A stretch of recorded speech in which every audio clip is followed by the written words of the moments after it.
Friends, welcome to Ayanshi vlogs. చూడండి ఎట్లా ఎండ కొడుతుందో. ఎండలో కాలు బయట పెట్టడానికి కూడా భయం అవుతుంది. కానీ నడుచుకుంటూ ఇట్లా చెట్టు కిందికి వచ్చిన ఇది మాదే వేప చెట్టు ఫ్రెండ్స్. చూడండి చుట్టుపక్కల కూడా 2-3 చెట్లు ఉన్నాయి. అండ్ ఈరోజు వ్లాగ్ ఏంటి అంటే వేప చెట్టు వలన చాలా లాభాలు ఉన్నాయి ఫ్రెండ్స్. ఇందులో ఎన్నో ఔషధ గుణాలు ఉన్నాయి ఫ్రెండ్స్.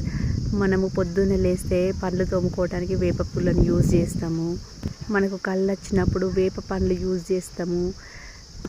మనం ఉగాది పచ్చళ్ళలో కూడా వేపాకు దాని ఆకులు యూజ్ చేసుకుంటాం కదా ఫ్రెండ్స్. దీంతో మెడిసిన్ తయారు చేస్తారు ఫ్రెండ్స్.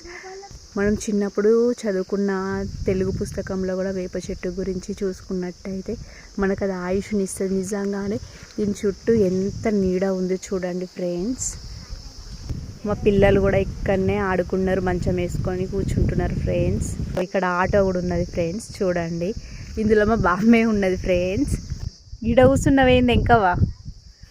ఏం చేయాలి, ఇంట్లో కూర్చుందాం అంటే రేకుల ఇల్లు ఉడకపోతుంది, శరీరం అంతా మంట మండుతుంది. కాబట్టి నేను చెట్టు కిందకి వచ్చి చల్లగా ఉంటుందా అని గాడపు కూర్చున్నాయి ఆటోలో.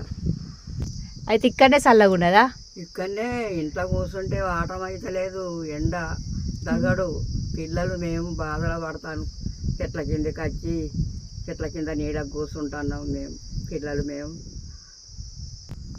ఫ్రెండ్స్, ఆమె చెప్పినట్టు నిజంగానే చెట్టు కింద చాలా చల్లగా ఉంది.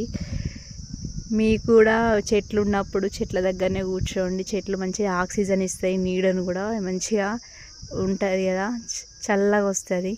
మీకు ఈ వీడియో నచ్చినట్టయితే లైక్ చేయండి, షేర్ చేయండి, మా ఛానల్ని సబ్స్క్రైబ్ చేయండి ఫ్రెండ్స్.